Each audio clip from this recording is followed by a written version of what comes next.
decisions left up to families and doctors. They don't want a government takeover that denies or delays the care they need. Listening to this, one might think that we are on the brink of losing some tremendous freedom that we have under the current system of private insurance. My experience has been different. For 15 years, I was the financial manager of a transplant program in a large hospital, and I saw patients with government insurance, Medicare, Medicaid, commercial insurance, and no insurance at all.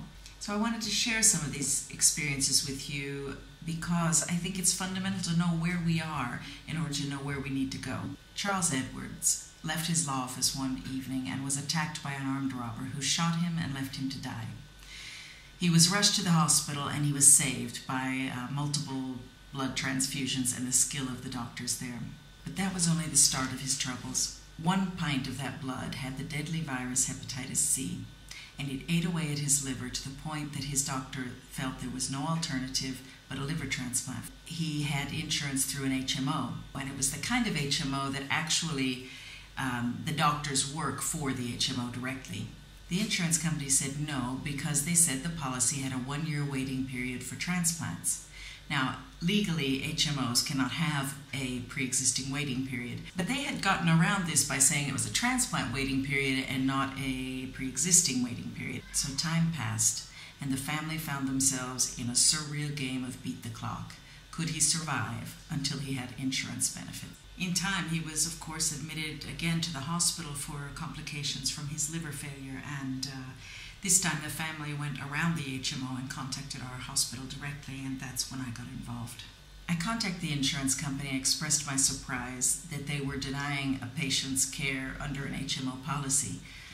And initially they said they would transfer him to us, but then they said if they waived the remaining 2 weeks of Mr. Edwards' policy, then it would set a precedent for other patients who were also having to wait, that they wouldn't have to wait the 1 year. Days passed, and Mr. Edwards ended up in ICU, and the insurance went into a panic, and they called us and said, okay, now we're ready to send him. But at that point, Mr. Edwards really was too sick to transfer, and 3 days later, Charles Edwards died at the age of 49. I did contact the State Board of Insurance, and the response that I received was that indeed the waiting period should not have been in the clause of an HMO policy, and so it had been removed for all other patients. But it was too late for Mr. Edwards. Our healthcare system is not working. Clearly it's not working for the uninsured because 18,000 of them die every year due to lack of medical care.